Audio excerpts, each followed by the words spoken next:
in Africa. Curating high-end industry engagements, we aim to become the leading networking platform for stakeholders in Africa's hospitality industry. Through rigorous industry research, we provide a foundation of empirical evidence and insights to guide decision makers in the private and public sectors. Our high-level executive programs and internships address the gaps needed to build, grow, and sustain profitable businesses. Together, we can address the lack of synergy, realign goals, support data-driven policies, and raise the bar for executive decision-making. Join us in rewriting the story of leadership in the hospitality industry. Together, let's make a difference. Running a restaurant in Africa, you don't need stress, you need power. You need speed, you need bounty. One platform, one wallet, one operating system that handles everything. Menus, done. Inventory, synced. Orders, instant. Payments, faster than your favorite POS. Loans, approved based on your business reality, not paperwork. Want to go online? Your AI storefront. It builds itself in minutes. Menu, styled. Photos, generated. Orders, flying. Are you worried about weight? Bounty tells you before it happens. Do you need more sales? It suggests what to promote. Do you need capital? Bounty Pay funds you with daily repayment from your real sales.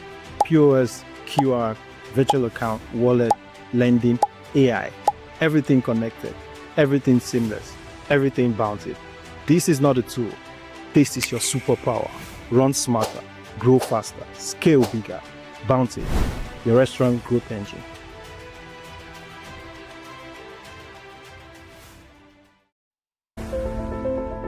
In the heart of Africa, where diversity thrives and cultures intertwine, lies a dynamic industry ready for transformation.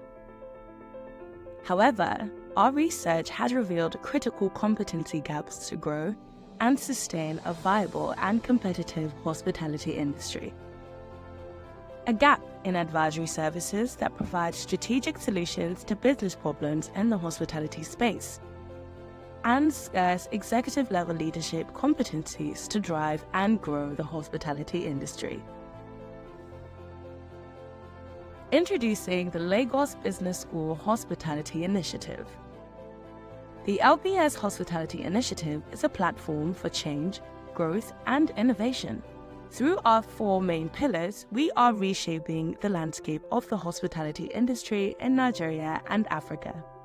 We provide expertise, guidance, and strategic insights tailored to the unique challenges of the hospitality industry in Africa. Curating high-end industry engagements, we aim to become the leading networking platform for stakeholders in Africa's hospitality industry. Through rigorous industry research, we provide a foundation of empirical evidence and insights to guide decision makers in the private and public sectors. Our high-level executive programs and internships address the gaps needed to build, grow, and sustain profitable businesses. Together, we can address the lack of synergy, realign goals, support data-driven policies, and raise the bar for executive decision-making. Join us in rewriting the story of leadership in the hospitality industry. Together, let's make a difference.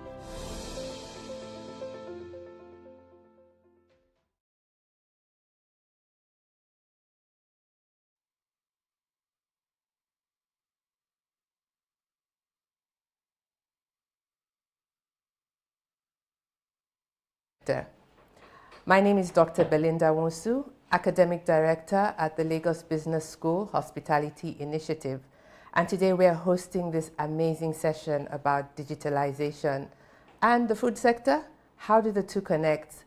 In the house today, we have 3 very important people who will be speaking to this topic. And we would love you to engage. Just have your questions written down as we prepare to launch in. What is this webinar about? We know operators face a lot of challenges when it comes to functioning, being reliable, and also being able to deliver to their customers. We have multiple issues around pilfering. I'm sure a lot of you can speak to that. We have issues around being competitive, the supply chain. There's a lot on your plate. At the end of the day, the customer is concerned about what comes to the plate, right? But how do we coordinate all of this in our minds, in our heads? That's very difficult. I think we all understand and appreciate that the world today has gone digital. And perhaps many of us in the food business sector are left behind. We're still analog in a certain way. So in this discussion, we're going to look at how we can combine operational discipline, data insights, and a holistic systems approach, which is needed along these lines. So joining us from the UK, we have the CEO and founder of Bountip Technologies, Titilayo Nwabo. Titilayo is the co-founder and managing director of Bountip Technologies, a fast-growing SaaS company which has been transforming restaurant operations through AI-powered inventory management, predictive analytics, and operational intelligence. She has over 20 years' experience spanning private banking, retail banking, and technology-driven ventures. Titi has built a career around the intersection of finance, strategy, and innovation. She has led high-performing teams, managed complex financial portfolios, and developed scalable systems across both corporate and startup environments. So as co-founder of Bountip, she plays a pivotal role in shaping the company's vision, driving growth strategy, and leading operations across Nigeria and the UK. Bountip was built to solve one of the most overlooked problems of the food industry, inefficiencies, especially in back-of-house operations, and helping restaurants optimize inventory, reduce waste, and improve profitability through data-driven decision-making. Welcome to the session, Titilayo. And it's nice to be here. Great, excellent. Thank you, everyone. Also on my panel here, I would like to introduce Harsh Dayalani, who is the owner of Chapter Restaurants in Lagos. He was born and raised in a family of great home cooks in Lagos, the cosmopolitan capital of Nigeria. Harsh has developed a deep passion for food from an early age, and his culinary curiosity led him to pursue formal training at the CIA, Culinary Institute of America, in Hyde Park, New York. There he earned an associate's degree in culinary arts, management, and studied cuisines from around the world. He has also specialized in food, advanced wine, beverages, and hospitality management, and holds a master's degree in hospitality and tourism.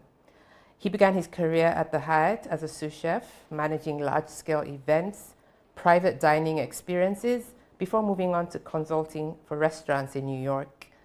Harsh has an entrepreneurial footprint, and he opened a successful Asian bistro in Philadelphia. He also served as a product development lead and sommelier at a boutique New York chocolate brand, Truffles. Yes, but when he returned to Lagos, he brought his global experience and created Chapter, which is a high-end fusion restaurant in Victoria Island. In addition to his culinary ventures, Harsh serves as a director at Simdri Nigeria Limited, a hospitality and industrial catering company for over the past 2 decades. So Harsh, welcome to the program. Thank you for having me. Great. Last but not least, we have Michael Agbogo. Michael Agbogo is the founder and CEO of ChitHub Company Limited, based in the UK and in Nigeria. He's a visionary technology entrepreneur and AI leader with over 25 years of experience at the intersection of tech, AI, smart city infrastructure, and digital transformation. As the founder and chief AI officer of ChitHub, it's a pioneering intelligence, security, and smart city technology company. He has established himself as one of Africa's foremost innovators in applying AI, computer vision, IoT, and cloud computing to real-world societal challenges. Rated in the top 2% of Nigerian executives by company size and international business network strength, Michael brings a rare combination of deep technical expertise and bold entrepreneurial leadership. Under his stewardship, ChitHub has deployed advanced solutions in intelligent security, electronic tolling, traffic enforcement, and smart city systems. He has empowered enforcement agencies with cutting-edge detection and data platforms across Africa and beyond. Michael is here to lend his voice to the AI conversation. So welcome to all my panelists. Thank you again. Let's do the deep dive. So we'll have a discussion around the food business and tech. I would like to throw this question to Titi very quickly around the food service industry. Titi is undergoing significant operational shifts, with technology becoming an increasingly important part of that conversation. From your perspective and your experience, where does digitalization create the most value for a food business? Digitalization, the way it is, it's to expose to make it more visible for people to know what is actually happening in their business. So it creates visibility in your business, because without your business being digitalized, if the data are not available, you will be making wrong decisions. You will not actually know what is happening in the industry. You will not know what is happening at the back end of your business. If you're losing money or if your inventories are expiring, a lot of mistakes will be happening. So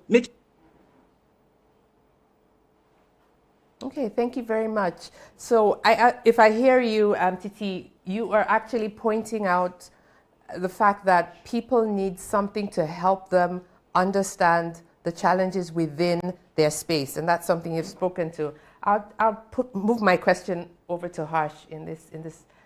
Your experience as an operator, where are the digital gaps that you experienced that led to your onboarding technology? See, coming from the industry, what the gaps were back, things were never, there was no discipline in terms, everything was either written down on or memories or, put on different kinds of notes that could be misplaced. But when digitalization was onboarded, a lot of things were consistent. Communication was easier. Discipline came in, you could track records, sales, and have an idea of exactly what is going on. That really created a great form of communication, a discipline, and created a lot of issues that were there was able to be taken off. So operational discipline, I hear you. Before you transited to a digital platform, right? What did you have back end? Did you have your recipes? What is it that you needed in terms of data to be able to transform? I needed recipes, costings, data in terms of procurements that are coming in, how much portions are coming in, suppliers, pricing, labor, in fact, an aspect of that also. All that data were all written down. Nothing was ever inputted. So these are the advantages of digitalization coming in that really helped to move that gap. So I hear that to be digitalized, you need to have your back end in order. Correct. Okay. I'll go over to Michael now. Michael, this concept of operational discipline from an AI tech perspective, how important is it? I think it's a critical foundation that, if lacking, anything that you build on top really cannot hold, water in there. Just listening to what Harsh has mentioned, you can hear many moving parts: inventory, suppliers, recipe, and all this. How do you keep all that in your head? So I usually liken this to thinking about it from, let's say, a bank, or even something as small as a microfinance bank. Can a microfinance bank or a bank operate without a banking, software? Not in the 20th or 21st century, probably in 1976, yes. But it's the same. It's a business. A bank is a business. A restaurant is a business. There are so many moving parts that you need to put together. And as Titi has mentioned, visibility to these moving parts is absolutely critical. But you cannot have that visibility if the foundation is not right. Operational discipline forms part of that foundation. And that's really out of the spectrum of tech. So that creates the foundation for tech. So tech only builds on that. So a partnership, Titi, I think this is what we're talking about. The partnership, the integration comes with partnership when you look at the fact that we or people in the business sector, in the food business sector, need to get their act together. From your experience, what are the core modules that you need to fix in order to engage people in the tech sector? Thank you.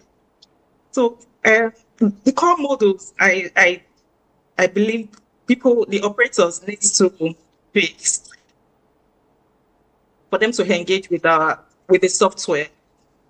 One is their inventory, because this is one of the things, the inventories are very important.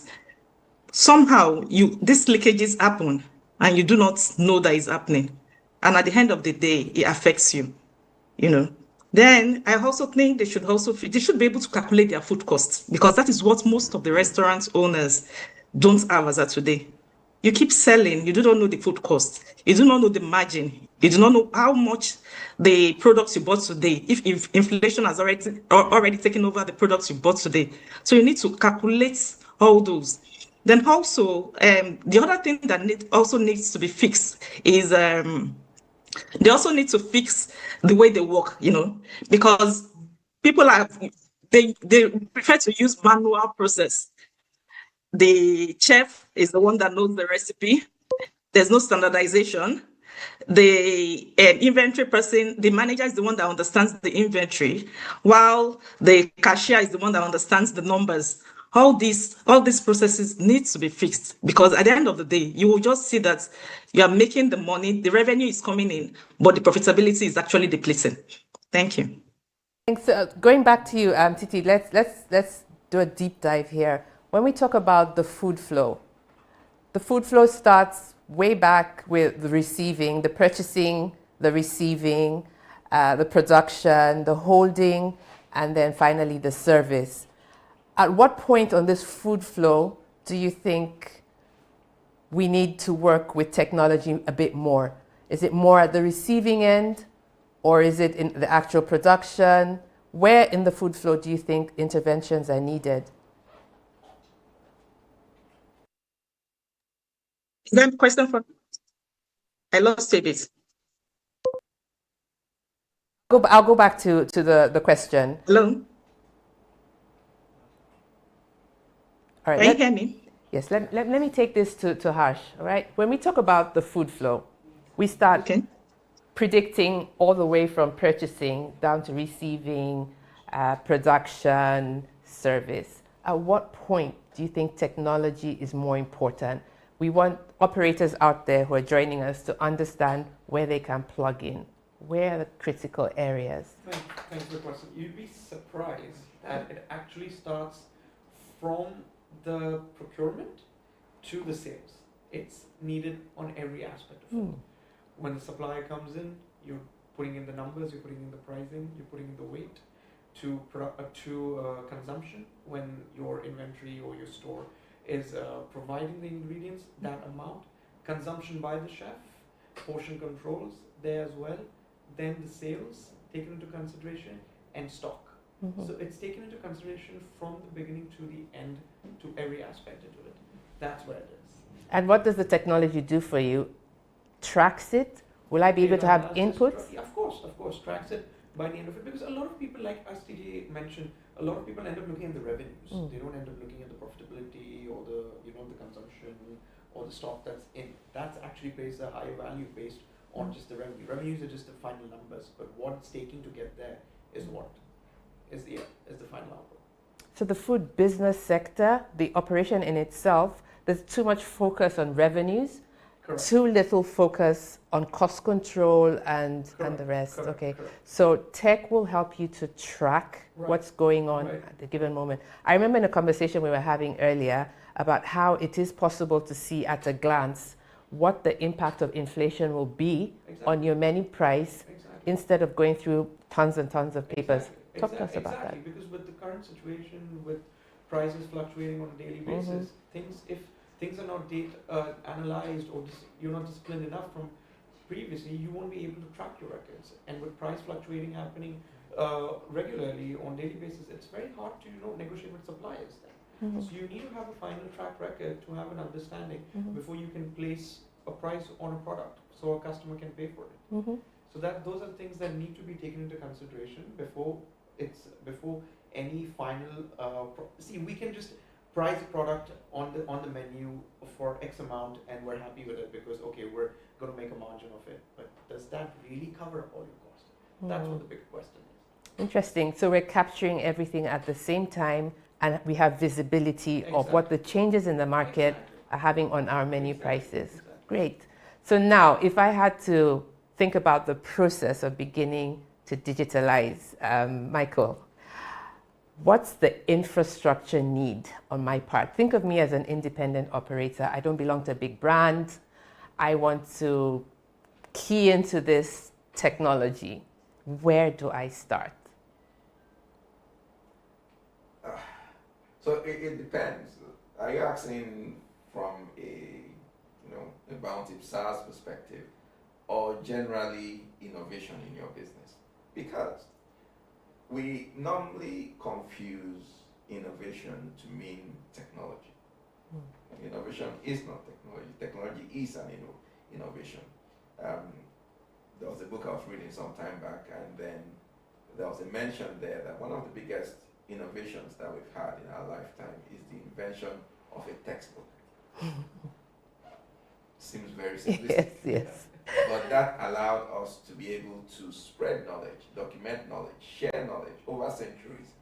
Before a textbook, there was no such things. We were like a fish. Since the beginning of time till now, if you put a worm on a hook and you throw it into a river, you will catch a fish. None of their ancestors has ever bothered to tell them when you see a worm hanging, that might be danger. So that's innovation in itself. And that's the way we should think about it. So depending on the scale of your business, depending on the complexity of the business, as Harsh mentioned, it's a chain.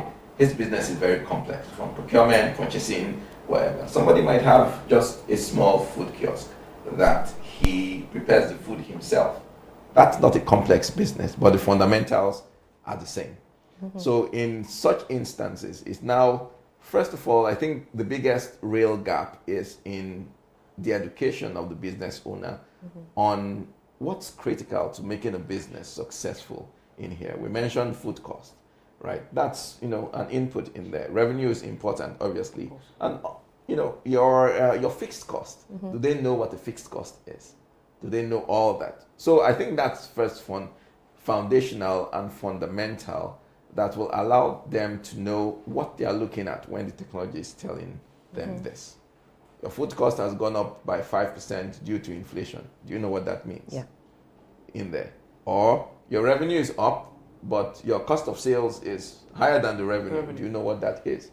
So if innovation doesn't happen first from that dimension, in being able to allow the business owners to know those fundamentals, then technology will not have its place. So to answer your question in simple terms, I think that's the first foundational thing. Then we can layer on probably basic infrastructure in the connectivity, devices. Then the software layer comes on top. Then the intelligence layer, and that's where we get the biggest bang for the buck.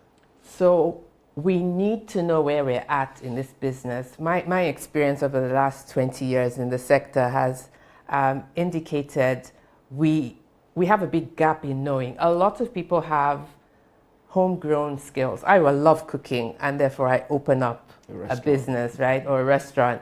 But there's a lot that goes with that.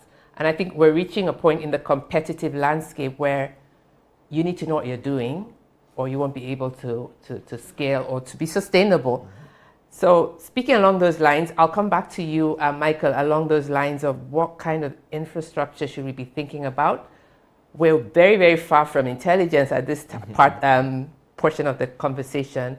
I'd like to bring it back to Titi, the pushback from owners. If we need to be educating owners, there's a bit of pushback, all right? This thing is going to be expensive.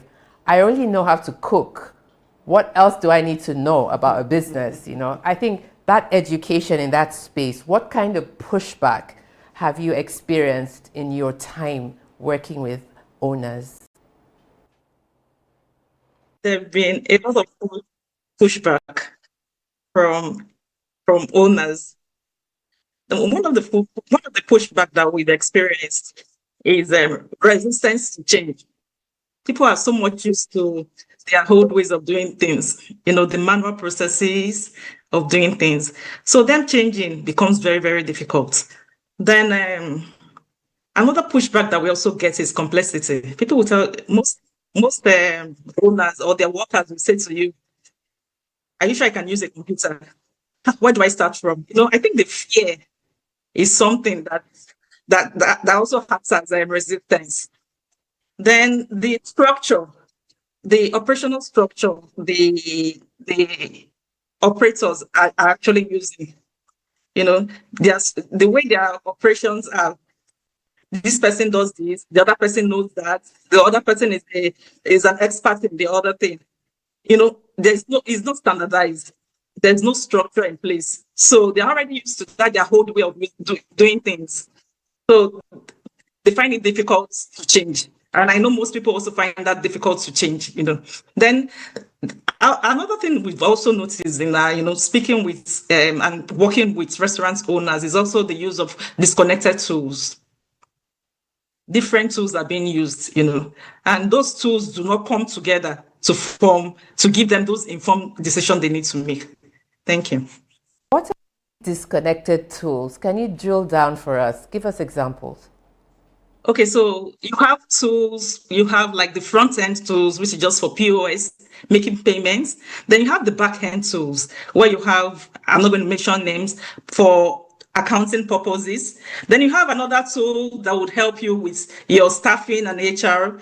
You have another tool for procurement. So everything is disjointed. You don't have those information in one view. The integrated system would have everything connected. Input at one end has an impact on the output at another end. Titi, is that what you're saying? Hi. The integration. Yes, the integration. Okay. Change management. What do you think is feeding the fear? Do you think, Titi, it's coming from a financial perspective? Oh no, this is going to be very expensive. I can't afford this. Where do you think that fear is coming from? Financial perspective is part of it. It's one of it's actually part of it, because when you tell them the price, sometimes when you tell the operators the price, sometimes they get scared.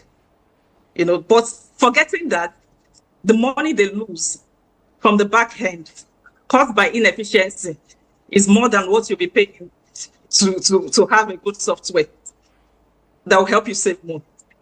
But they need to see that in order to believe it, isn't it? Yes, they would. So for you to see that, you would need to use a tool that works for you.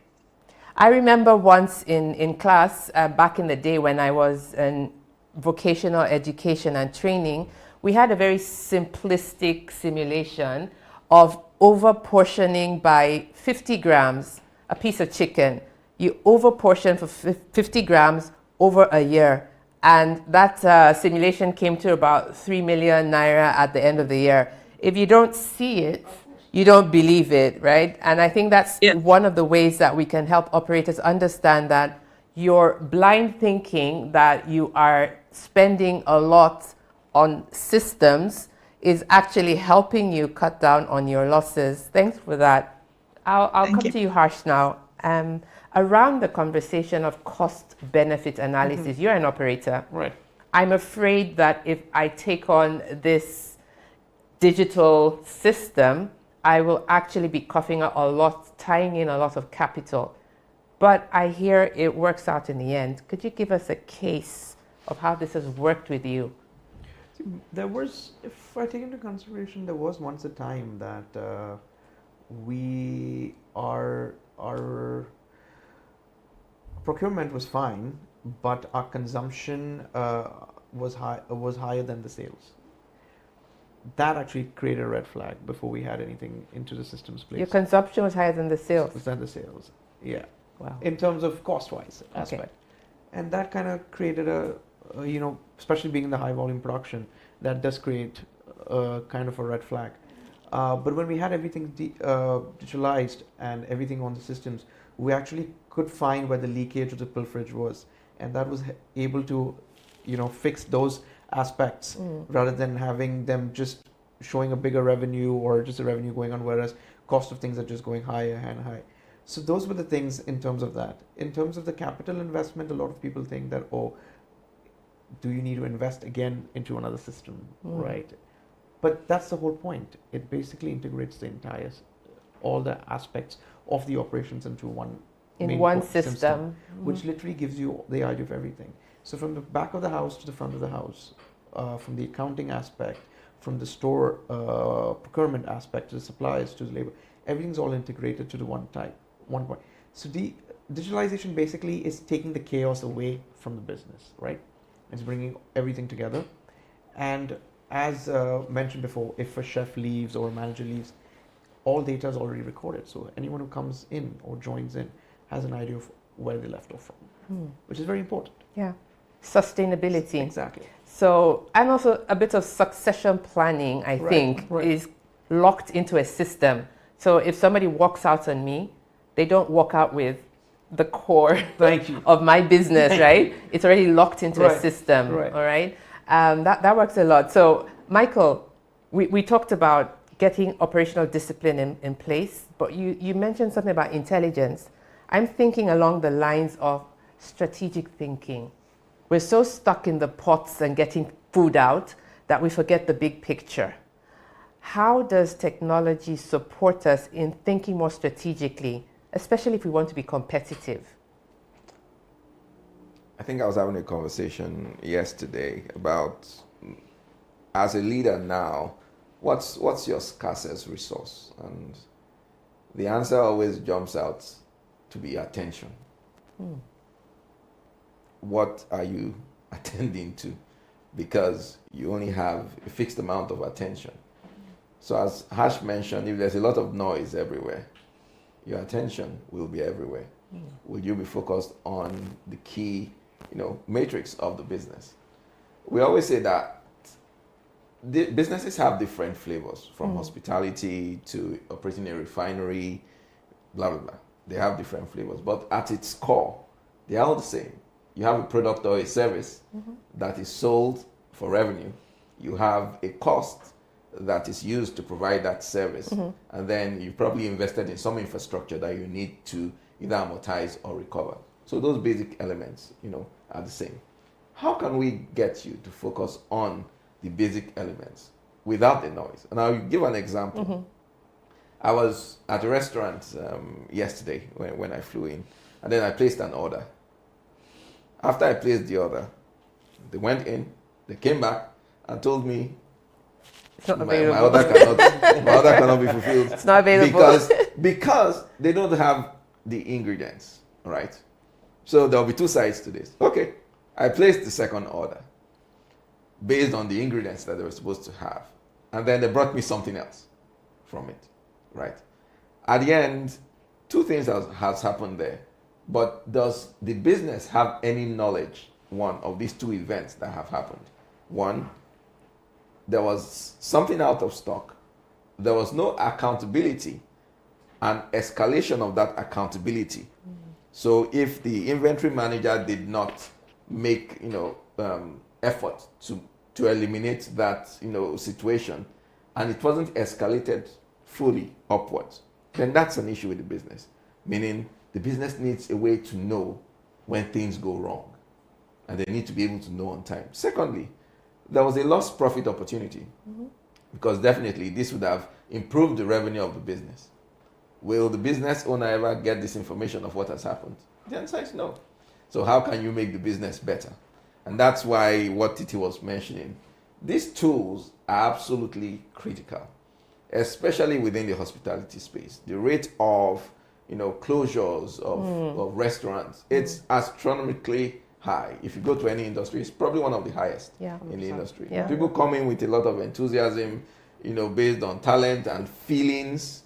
The reality. But the reality. And then, the question is, you don't even know why you failed. I was telling Precious earlier that it's one thing for us to tell you how you succeed, but it's another thing for us to tell you what will make you fail. And when you fail, you are not surprised that you have failed. So yes, that's what's really I think needed. that's where digitalization, it's a mirror. It tells you Yeah. the truth. Yeah. Right? You look into it and you actually know the figures, you know the reality. That's what it is all about. It's data-driven decision Exactly. making Right. and visibility. Right. All right, so it's a tool. It's a tool. Yeah. But we need to emphasize that that tool can only work on structure, right? The structure of getting it right. So we need to see how to go about that. I want to ask if this is something that we can also, Titi, going back to you, in terms of the quality of the decision making, right? So we're not, as operators, those of you listening in, you're not at the level of very rudimentary decisions. As an operator, you need to be able to think strategically and intelligently. You need the data for that to happen. What about the ability to engineer menus, for example? Is this facility possible? Is it possible for us not to go through that route of trial and error without actually wasting resources? Is there a way of capturing the entire business and making those decisions based on the data that has been fed into it? Yes, it is. So that's Great. the essence of you having a reliable software that gives you those data. So let's talk about the menu engineering. You go to the markets, you get your inventory. It comes in as a particular price today. Maybe the next week it comes in at another price. The system takes the average price for the menu. Then you break down those menus. If you're making, let's take jollof rice, for example, you're making jollof rice. What does it take for me to make this jollof rice? I need so cups of rice. I need this ingredients. I need that ingredients. I need tomatoes. I need this. The system breaks it down and gives you the amount it takes for you to create a portion of a particular meal. So with that, you can always make an informed decision that, okay, once you get the portion of this particular meal, then because you as a owner would have to, you just have to put in that time. That's the truth. Nobody does it for you. You need to just put in that time, sit down and understand your business. How much profit do I need to make, or how much profit do I need to make to be successful, to keep this business going? How much do I need to put on this? How much margin do I need to make to produce this particular jollof rice? So you put in your margin into it. And by the time you start selling and you go back again and buy more inventory also, input it into the system recalculates the inventory, the cost of making that, the cost of production. It recalculates it. And at that point, it flags it out that this amount is now, maybe you're making less amount on this. You are no longer making this particular amount, on this particular menu. So the system, you just need to put in the right data to get the right results, really. What you're describing, Titi, thank you, is like scenario planning. You can do that scenario planning without actually having to go through that analog process. This seems to be very important. Now, look at the context that we are working in. Can you hear me? I can hear you now. Okay. Think about the context we are currently in, the fluctuation of pricing in the markets, etc. What's the danger there for operators who face these real-time challenges of not finding product or produce, and then having it sitting comfortably on a digital system somewhere telling them that this is what it could be? This is real. Our challenges are real. What would you say to that? Yes, I agree with you that I agree with you that the challenges are real. So it has to, the business operator needs to pay more attention to their data. They need to know what drives their business. They need to understand the leakages that are happening behind the scene, because that is really what is affecting most of the operators. Inventory leakages, cost of price, margin shrinking, inflation, pilfering, all this affects them. So I think they really need to sit down and understand their business. But the only way you can understand this business is having the right data. Thank you. Thank you so much.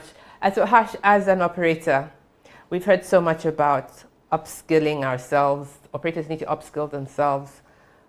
Where do they go? What do they do? Where do they even start? If you had to give an action plan for operators to upskill themselves in understanding the food business, give us an idea. Start small. Be consistent, self-disciplined, proper leadership, team handling, team training, management, data analysis, and track your sales. These were some things that will be taken into consideration ever. If I'm answering the question right, Yes, in terms of starting an operation, these are some key factors, because a lot of people, what they do is, as we mentioned earlier, very enthusiastic. Let's open a restaurant. I know how to cook. I want to do great. As soon as they start, or Michael mentioned, 70% or 80% fail at the beginning, because In less than 2 years. Exactly. In less than 2 years, yeah. And this is a very cash invested business. Cash flow has to always be there. So these discipline integration from day one is what leads to success. And these are the things, of some key factors that I mentioned, that are very important for them. And in your background, you have gone through the process, so you probably understand the ins and outs of Correct. food and beverage management. Where would somebody who has just had a passion for it, you come up, you start the business, where or how do you advise the person to learn the process? Because at the end of the day, I can't pluck it from the sky. And I think it's fair to say that a lot of people in this sector don't have that formal training. Right. Passion is great. It's great. It's fantastic. We all should have one. But numbers and analysis is what gives you the real answers.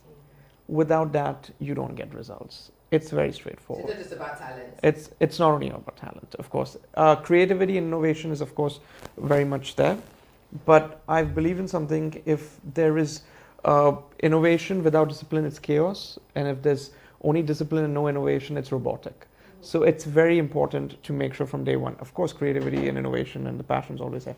But consistency, discipline, communication, self-discipline is all needed when it comes to this kind of industry, 100%. So our industry sits on the nexus between delivering experiences, but also hardcore data. Of course, right? of course, of course. So Michael, how can we get food business owners to become more business thinking, and how will tech help them get there? Okay. So I know how to cook. That's good. But I'm running a business, and especially a business which relies a lot today on access to tech. So I think I'll pinch a bit on what Titi and Harshab said. So I have a bit of an academic background. So and that academic background, when it relates to business, is you come into any business with a hypothesis, right? And your hypothesis is that I'm a great cook, told by my family and friends. Because exactly, best rice in town by family and friends. Yeah. But I don't know if that's true or not. I'm going to test it by trying to ensure that my cooking, if that's what you're offering, not the experience, is good enough for other people. So I assume that if 20 people like my cooking within the first 1 week, then there might be something here. If they don't, maybe my cooking is not so great and I've been deceived. That's a hypothesis. Yeah. So your notion of going into that business now is to validate if 20 people will do so, and then to learn something from it. Meaning you could learn that, yes, I did not get 20, I got 15, but the 15 people had feedback that I could use to increase that. Then you're onto something here. So to answer here, the question you asked, Harsh, from my perspective, is that that's the mindset of starting up a business. You start off with the hypothesis. Your goal first is to validate if your assumptions are true or false. But the big question is, how will you know that it's true or false? That's where the tools and the data comes in to validate that assumption. The assumption is to help you know the right direction to go.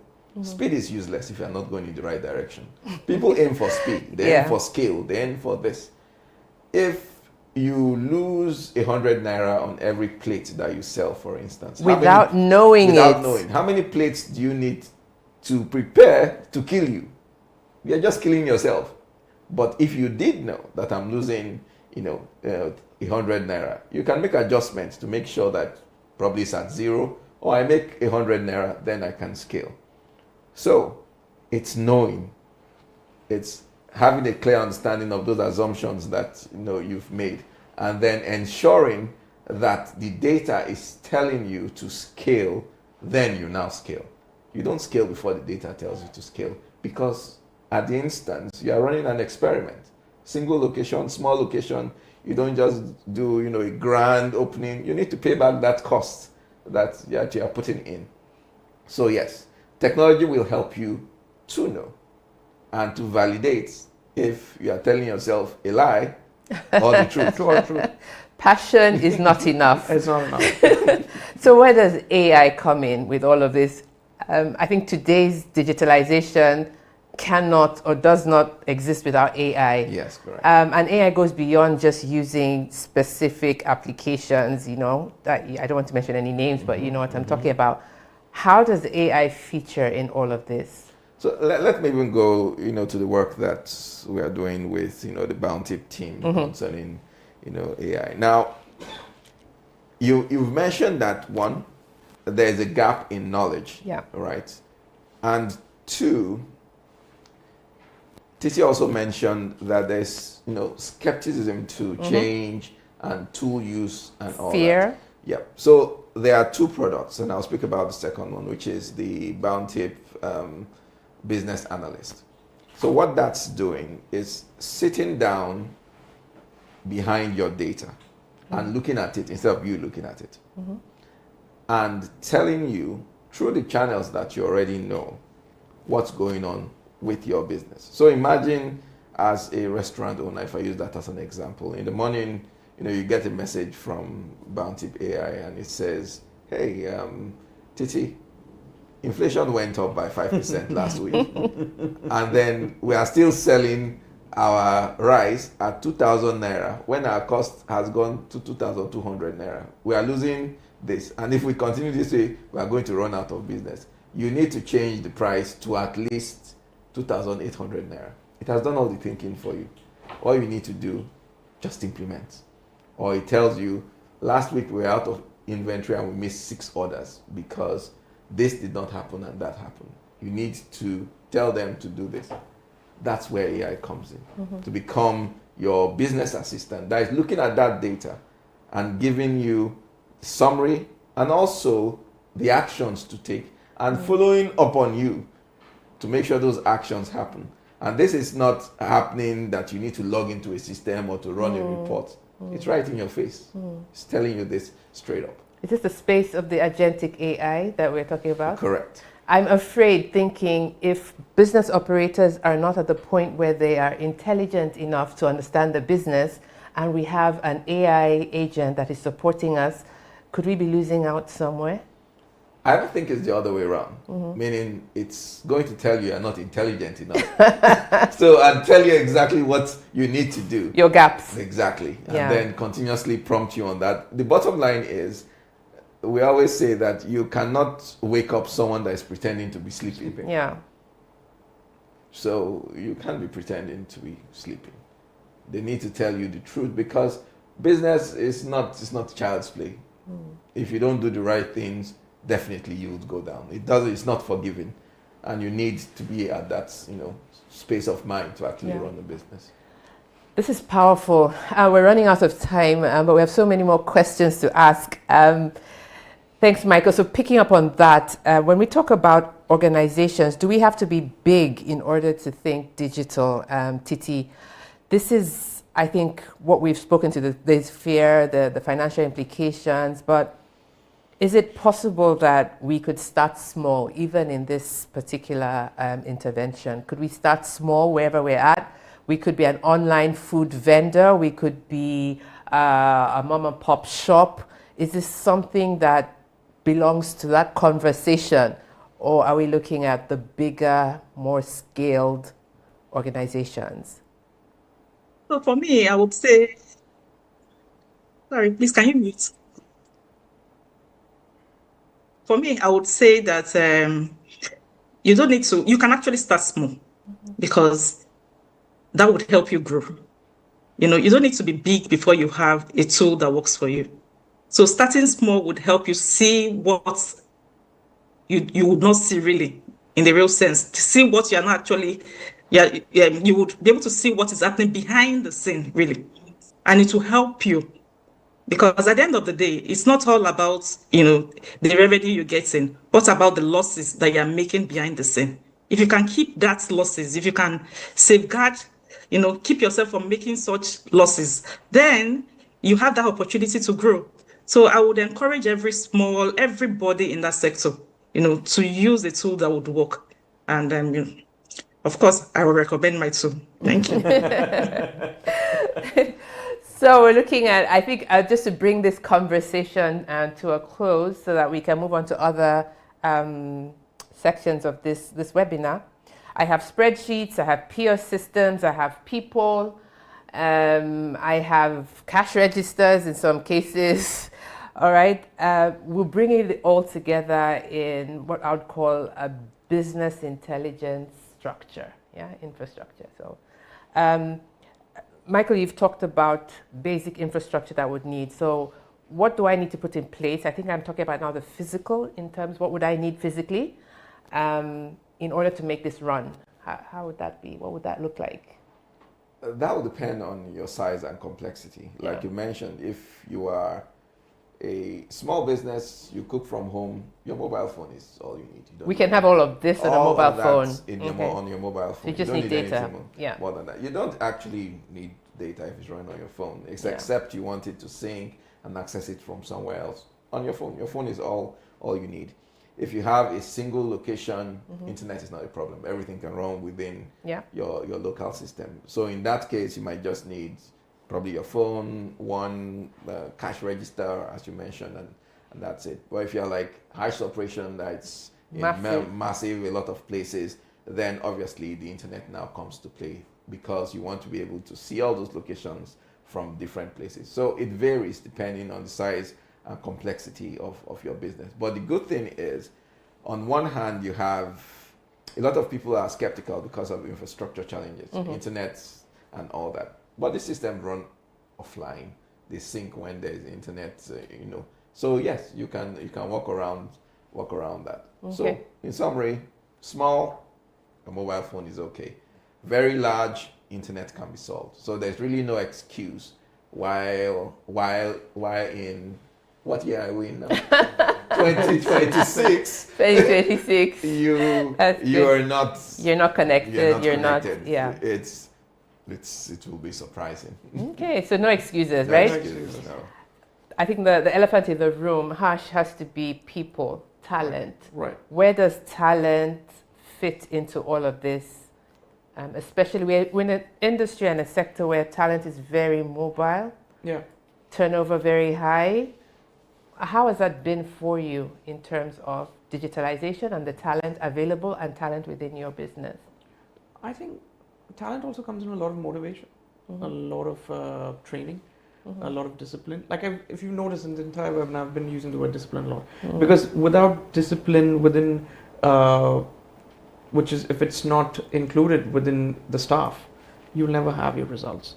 So talent can be there, fantastic, but as long as it's not followed with consistency, discipline, it won't place. So do you recruit for this talent? Did you need to recruit specifically for this to happen, or? No, irrespective, even if you're hiring or you're recruiting, you still have to create some systems. Yeah. Irrespective, you need to provide that kind of staff training, that discipline to make them understand how important this is for you. So staff training was critical. It's very critical. Very critical. Yeah. Service is one aspect of it. Cooking is the other aspect of it. but it all comes to the real picture is what the numbers are. And that all comes down with staff training. I hope this message has been played out there very loud and clear. If you do not train, there is no way that you can get the output that you expect. So it's really important that you have a team of people on board. As we come to the end of this segment, I would like to go around the room and just ask each of my panelists to drop a nugget. What do you want our guests on this webinar to walk away with? What's the nugget that you want to leave with them? I won't put anybody on the spot now. If you're ready to go, just tell me. One thing in a sentence or a short snippet you'd like everybody to go away with from this particular discussion. I'll go first since you're Good. Yes. So mine, I think is simple, which is, speed is only important when you're going in the right direction. And to go in the right direction means you need to know that you're in the right direction, not think. No. It's I know, not I think. Hard facts. And then once you have those hard facts, provided by data, then you can scale. Thank you very much. That's profound. Imagine speeding in the wrong direction. You're going somewhere. You're going nowhere. I think the biggest misconception that everyone has is digitalization is a software or it's technology. That's it, right? A lot of people get, it's a miscommunication amongst them. But I think the biggest thing is right now, in order for someone to be successful, digitalization is the future in hospitality. And especially in a country like in Nigeria with fluctuations happening on a daily basis, if these things are not taken into consideration, it's already, a loss right there. Yeah. So very, very important. Passion is great. Passion is wonderful. But factors need to be taken into consideration. Passion won't get you on the right direction exactly. or sustain you, right? Thank you, Harsh. Titi, what nugget would you like people to leave with from this particular discussion? So I would want the audience to ask themselves these questions. That's, would they like a system that would solve all their operational problem? Is there a practical way of is this system usable for them practically every day? Can their staff adopt the system, the usage of the system? Does the system help them to be visible? As in, does it help their business to be visible? Can it support growth? Because at the end of the day, they all intend to grow. Because you're in the business to grow. So those are the questions I would want them to go home with and think about it and choose a system that would work for you, a tool that will work for you. Thank you. Thank you very much. And so we come to an interlude here, a brief interlude, where we're going to have an invitation to engage. And then we will move over to Titi, who will give us a case example of how this technology works.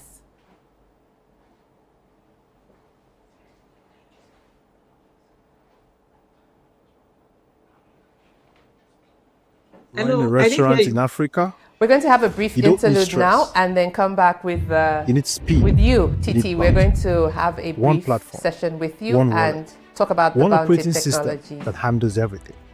Menus, done. Inventory, synced. Orders, instant. Payments, faster than your favorite POS. Loans, approved based on your business reality, not paperwork. One online, your AI storefront. It builds itself in minutes. Menu, styled. Photos generated. Orders flying. Are you worried about it? Bounty tells you before it happens. Do you need more sales? It suggests what to promote. Do you need capital? Bounty pay funds you. You daily payment from your real sales. POS, QR, virtual account, wallet, lending, AI. Everything connected. Everything seamless. Everything bounty. This is not a tool. This is a superpower. Run smarter. Grow faster. Scale bigger. Bounty. Your restaurant growth engine.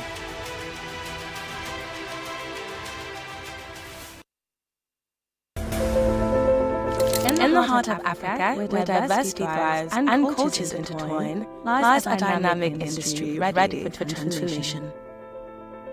However, our research has revealed critical competency gaps to grow and sustain a viable and competitive hospitality industry. a gap in advisory services that provide strategic solutions to business problems in the hospitality space, and executive level leadership competencies to drive and grow the hospitality industry. Introducing the Lagos Business School Hospitality Initiative. The LBS Hospitality Initiative is a platform for change, growth, and innovation. Through our four main pillars, we are reshaping the landscape of the hospitality industry in Nigeria and Africa. We provide expertise, guidance, and strategic insights tailored to the unique challenges of the hospitality industry in Africa. Curating high-end industry engagements, we aim to become the leading networking platform for stakeholders in Africa's hospitality industry. Through rigorous industry research, we provide a foundation of empirical evidence and insights to guide decision-makers in the private and public sectors. Our high-level executive programs and internships address the gaps needed to build, grow, and sustain profitable businesses. Together, we can address the lack of synergy, realign goals, support data-driven policies, and raise the bar for executive decision-making. Join us in rewriting the story of leadership in the hospitality industry. Together, let's make a difference.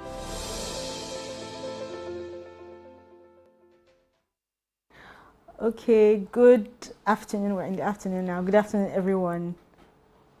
So I'm going to give a brief presentation on the Lagos Business School Hospitality Initiative, what we do, why we are here, and how we can better engage to help move your business forward.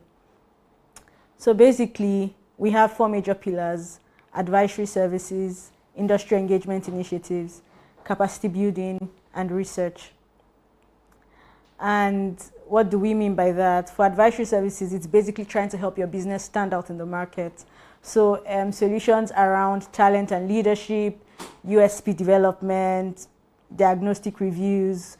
If, for example, there's a certain parameter in your business that you want to check or you want to have a bit more information on, we can do diagnostic reviews for you. And also, of course, research. We're a business school. We're very research focused. Industry engagement as well. We have events, for example, this webinar. We have webinars, we have executive forums, we have our annual summit. And basically the idea is to have a knowledge sharing forum among executives in the sector so that we can exchange knowledge, exchange value, and help each other grow our businesses. And how can you engage with us on this level? You can be a collaborator. You can engage directly with our initiatives as a partner, third contributor, or even attending these events. You can sponsor specific events, or you can also enlist us to curate, certain events for you. I mean, we do the back-end work and then help you shine, basically. Yes, we do capacity building programs as well. So if you want a particular program for your company, whether it's executive level leadership, mid-level managerial competencies you're trying to develop, or your company just needs like a 2-day space where they want to just think and re-strategize. We can organize, company retreats. We can organize executive programs for you. We can organize study trips. And we also have a lot of connections with people in the sector. And you can have an executive internship placement for your staff or yourself if you're interested. We can organize it as well. And of course, research. We carry out a lot of research work for people in the sector. Again, you can collaborate with us on our research. For example, you can supply the data that we need sometimes when you're part of our target group. You can sponsor specific research deliverables. You can commission us to conduct research for you. And you can also subscribe to our research products that we have along the year. Of course, we have a number of things coming up in the year. I mean, the year we're basically almost midway, but we have some programs coming up which we invite you to be a part of if it is something that you think you need. The first one, which is next month, is the Developing Leaders in Tourism and Hospitality. And basically this program is for mid-level managerial competency development. We've gotten a lot of feedback from people in the sector that managerial level for mid-level managers, managerial competencies for them, they're finding it very difficult to have people who can manage that aspect of the business. So you have people who are very operational. They know, how to cook, or they know how to, do stuff, but they can't manage a business. They don't understand. They don't have like that managerial competency. So we're trying to develop that skill set, and that's what this program is basically about. The next one that we have is in July, and it's talking about harnessing innovation and trends in tourism and hospitality management. And basically, we see what's happening in the sector. In the last 2-3 months, the crisis of the Middle East, for example, has some businesses have gone under. And the general idea that we're trying to look at in this program is seeing market disruptions as opportunity drivers, investment models that are currently coming up, technology and AI integration, among other things. Overall, we're trying to see how challenges are creating new opportunities across the sector, and how we can be people who benefit from those challenges, as opposed to being victims of circumstance. We also have a program in September around franchise management and ownership. Basically, franchising is a business model that is growing now in the country, because for people who have businesses that are franchisable, it's a smarter way to do business, because you don't always have to duplicate the costs of having, for example, a physical location by yourself and all of that. And for somebody who wants to buy into a franchise, you don't have to do the hard work of having to build a brand that is credible. You already ride on the credibility of other brands. So we're trying to see how to help people understand the business model and how people can take advantage of this a bit better. And we also have a program later in the year as well, which is around driving profitability in food operations, and it's basically designed to help food business managers improve profitability by focusing on key drivers of sales, of performance, talking about cost control and operational discipline. And we also invite you to be a part of that. We have a workshop in July as well. And what's the idea of the workshop? It's a problem-solving workshop. We're just trying to develop strategic thinking competencies in individuals. So we've come with actual case studies that have been developed, real-life case studies that have been developed, and we try to interrogate, the challenges and prefer solutions. We can also have companies who want to have a solutions workshop for their company, and we can customize a particular workshop for you to help you think through the problems you're going through and how you can actually come up with solutions that work. Yeah, we can move. Okay, so we have two major events that we have every year, apart from all the other events that we have every year. It's the Executive Forum that we have in July, and our flagship summit in November. The one in July, it's Forum for Executives in Hospitality, and it's an invite-only industry forum, basically. And the general idea, like I said, is to provide an avenue for executives in the sector to exchange ideas and to actually brainstorm solutions on issues that we face. The summit as well in November, we have something amazing planned out, and we're going to be rolling it out soon. But just stay tuned to our communications, and we'll get to you. And if you would like to engage with us in any way, please scan the QR code here, and we'll be happy to have you on board. Also, there's we will probably have been hearing a bit about Bounty in and out of the conversations that we have, and they're actually the ones who sponsored this webinar, because they're trying to improve the knowledge base of Digitech, basically. And they would also like to invite you, if you're interested in getting in touch with them to see how they can help your business begin to approach this digitization, you can also reach out to them. There's a QR code that'll be displayed on the screen now, and you can engage with them via that QR code. If we just go back a bit, the QR code is on the, thank you.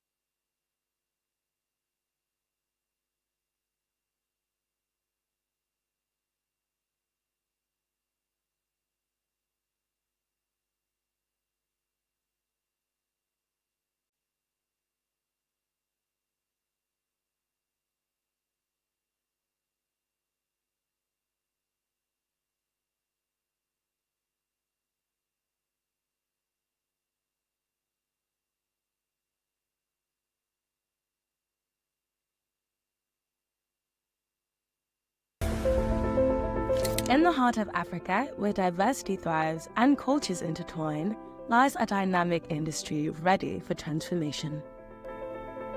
However, our research has revealed critical competency gaps to grow and sustain a viable and competitive hospitality industry.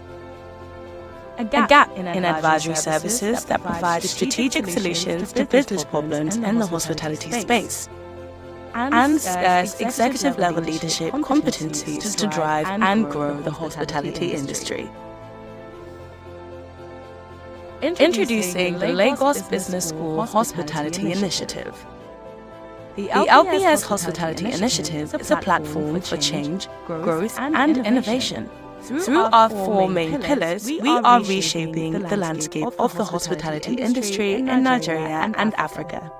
We provide expertise, guidance, and strategic insights tailored to the unique challenges of the hospitality industry in Africa. Curating high-end industry engagements, we aim to become the leading networking platform for stakeholders in Africa's hospitality industry. Through rigorous industry research, we provide a foundation of empirical evidence and insights to guide decision makers in the private and public sectors. Our high-level executive programs and internships address the gaps needed to build, grow, and sustain profitable businesses. Together, we can address the lack of synergy. We align goals, support data-driven policies, and raise the bar for executive decision-making. Join us in rewriting the story of leadership in the hospitality industry.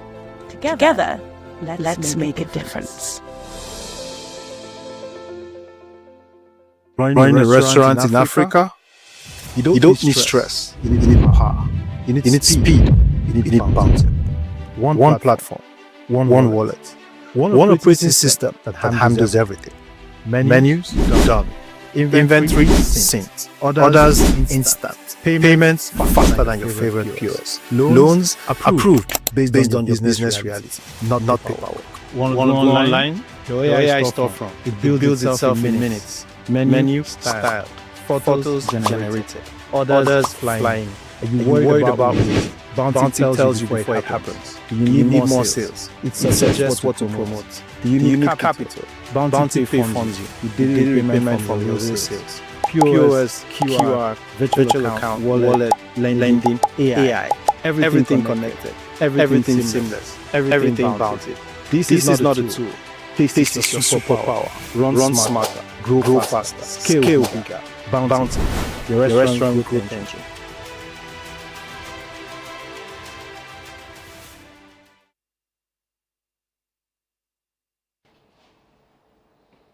Hi. Yes. So Titi, we're going to have you give a presentation on Bountip and its capabilities.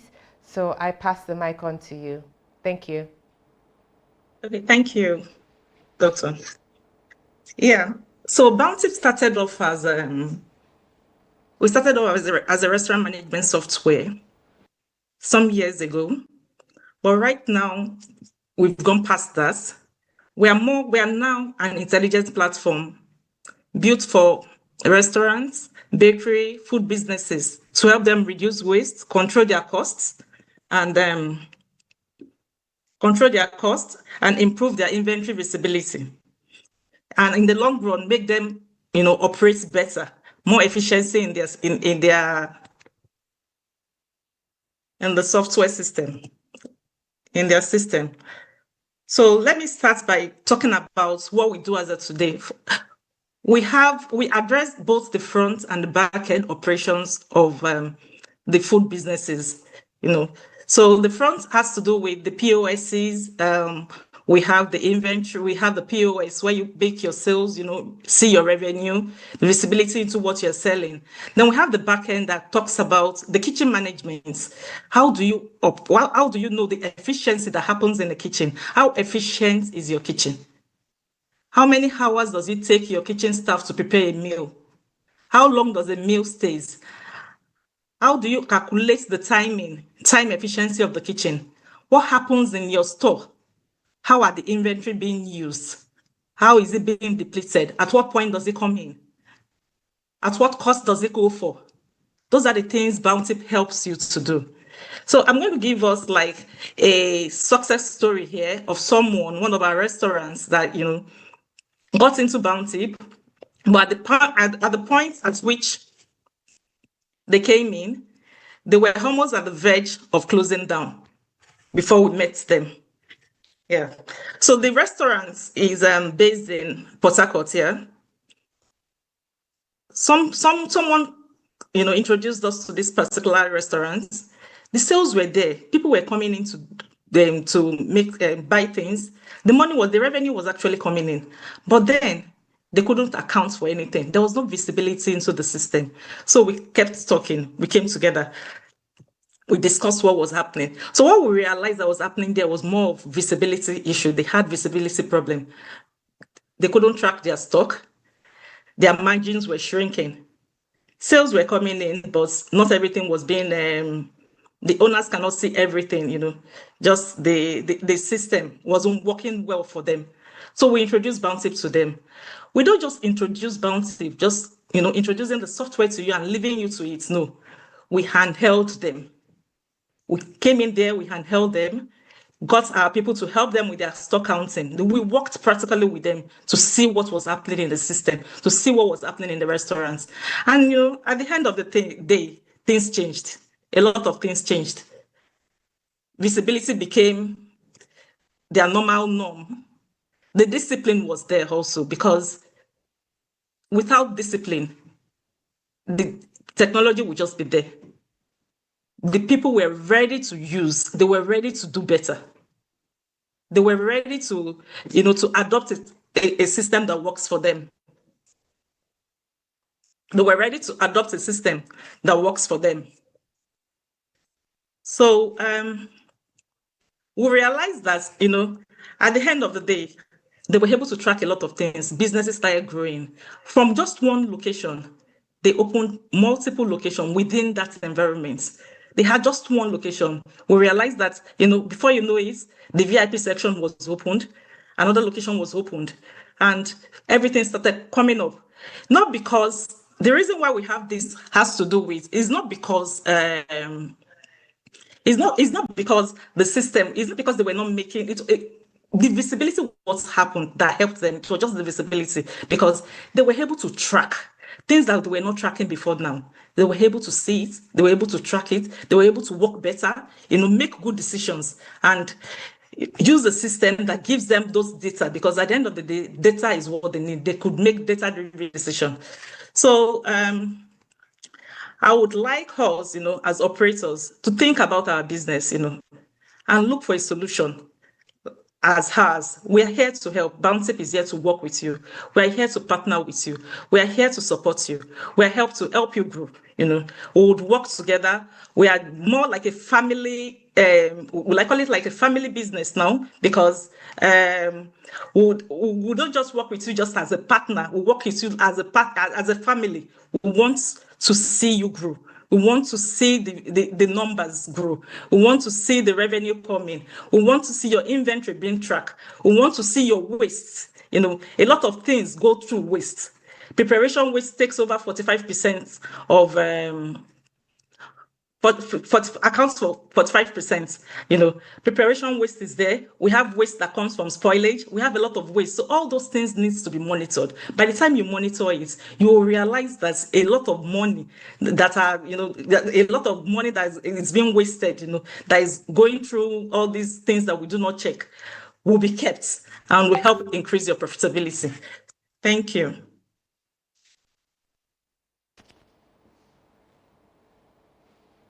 So if you have any question for us, please, we are here to answer it. Thank you very much, Titi. So the floor is open for questions from our participants. I have one quick question here that has come in from a participant. The question is, I'm Nkechi Adebayo. I operate an online food hospitality business. Our star product is Ofada rice and Ayamase sauce. And I'm based in Berger, Lagos. Please, you mentioned software that could help with cost and pricing engineering. Could you give us examples of how this works with your technology. Titi? Okay, yeah. Okay. So, please, could you repeat that question again? So she'd like to know I'm sorry about how that. your software could help. You're muted. Okay. Am I muted? Okay, sorry about that. I can hear you now. Okay, thank you, Titi. Somebody who runs an Ofada business, Ofada rice business, small scale, would like to know practically how your software helps her in terms of cost and pricing engineering, practical tips on how this works. Okay, so the first thing I would ask her to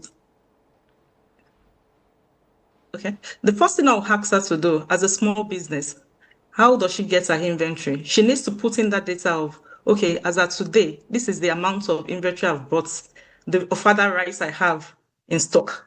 And this is the amount it costs me to use this Ofada, cost me to get this Ofada rice. You know, you have to put in the quantity and the cost so that the system can calculate. Because, you know, all this has to do with garbage in, garbage out. What did you put into the system? You must put in the right information to get the right answer. So she must be able to put in what the informations are. How much does it cost her to buy this inventory? And what quantity of this inventory did she put on the system? Then she now goes to the menu engineering parts. Now she has to break down. That is why we said that there must be a standard. There must be a standard at which you work. You know, that is where she breaks down. That's more like the production schedule. How do you cook these things? Do you make it in 5 liters of bowl? Do you make it in portions? Then how many quantity, how many cups of rice will I use to make a 5 liters of other rice? How many portion of tomatoes do I need to? So those are the things you need to put into the system. By the time you put all these into the system calculates. It gives you the amount, your costs, the food cost for that particular menu. It gives you the food cost. Then it will now be a business decision for you to say, okay, now it costs me 100 naira to do this. Then my business decision will be, how much do I want to sell? Do I want to sell 3 times the amount? Do I want to sell 2.5 times the amount? You know, so that is how the system works. I hope that answers your question. Thank you very much. And we have a question here. I think we could get an answer from where we are here. Share 1 or 2 restaurants using Bountip currently. Chapter. Okay. So Chapter Restaurant in Victoria Island is using Bountip technologies. Could we share another one? We'll need permission, I'm sure, for that, but that's totally... Okay, so we have the CEO of Chapter Restaurant in VI, and they are using the software successfully. There's another question here.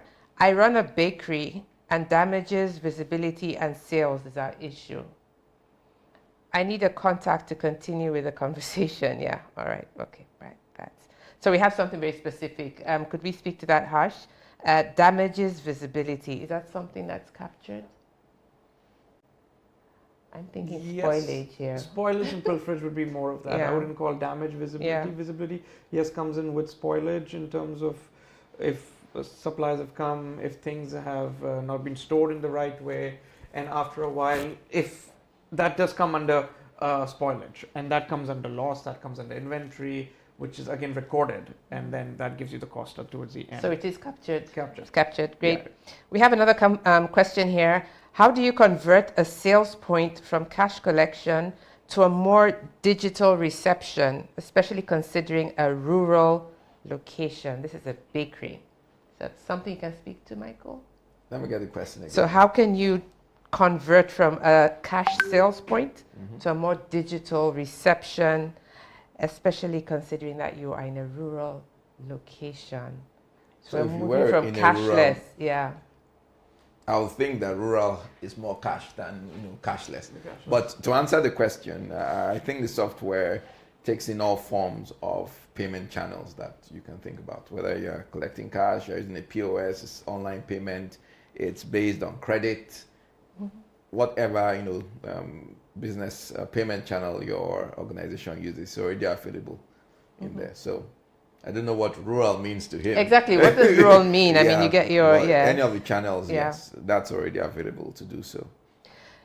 A question here, question or comment rather, is visibility, staff retention, and scaling is our challenge. I need help. Can the software help with any of these challenges? What is it? Staff retention, visibility, and scaling.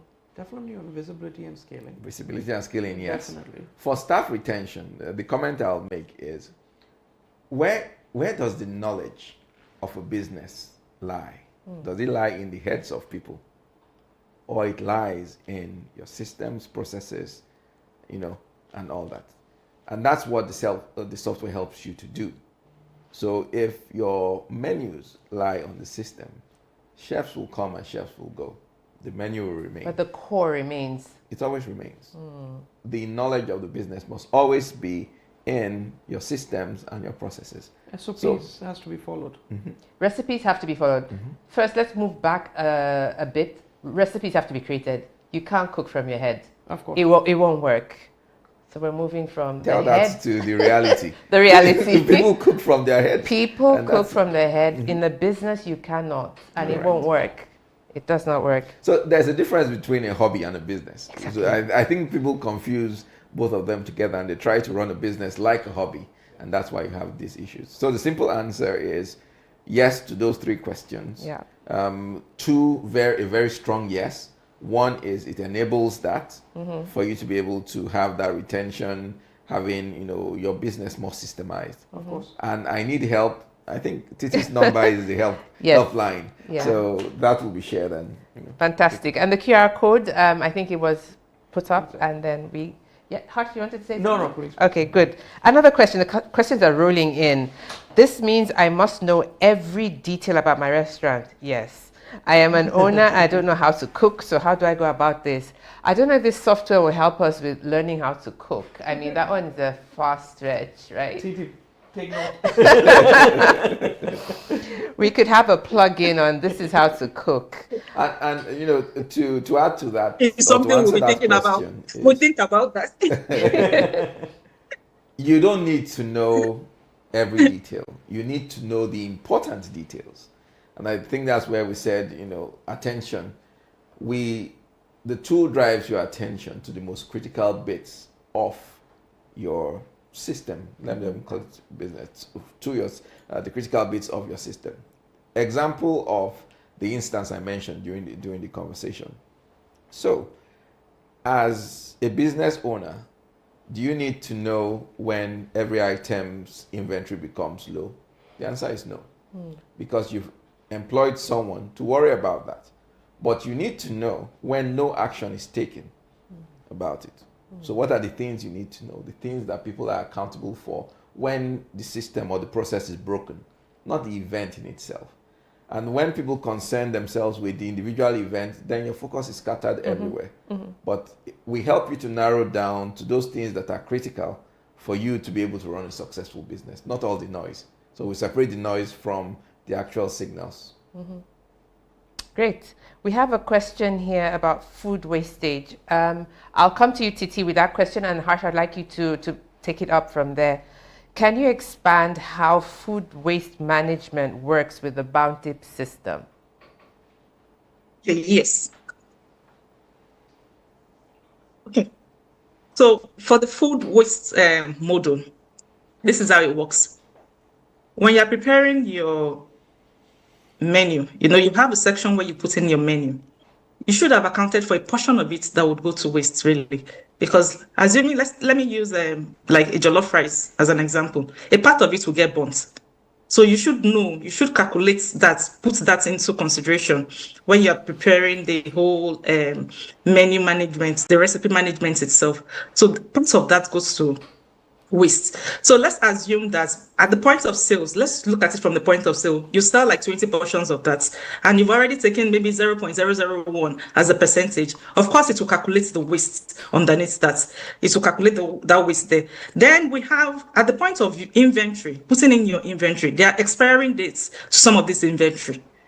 The system tells you before the expiration, but some sometimes, maybe because of the workload and everything, we do not look at some of those informations. Maybe because the system will actually send you an alert on your emails that so products should be expiring in the next 2 weeks. So some of those expired products, once it's expired, it goes straight into the waste log. Those go straight into the waste log. Then there are some other ways that are associated with customers not being satisfied. You've already produced the product, you've given it to the customer, and the customer tells you, no, this is too salty. You need to take it back, and it goes to waste. So where do you account for that? You need to log it into your system that this particular product is wasted, instead of just deleting and let the information go. So the system calculates the total waste and where these wastes are coming from, and makes you, make a decision that, I realize that the preparation waste is so high this time around. What is happening? Why do we have so much waste in preparation? Or why do we have people refusing our food, sending it back to us? So that's the way it works. Thank you very much. Harsh, would you like to give us a practical experience? I think very much with what Titi said, but more if I have to get more into the core, being in the kitchen, it all comes down from recipe costing, recipe analysis, portion control, product quality. All those aspects add into consideration before you can take it, which lead to wastage, or as you had mentioned before. So if those things are well taken into consideration, which is the core, that's what helps you, reduce all the spillage, all the wastage aspects from that aspect. So we need to know what it is we're preparing, Before how much of it, before we can calculate the wastage. Exactly. Noted. Well, we have come to the end of the session, and I hope you found it very productive. Thank you to all our panelists here, Michael, Harsh, and Titi. Thank you for joining us. We are delighted to have you connect with us.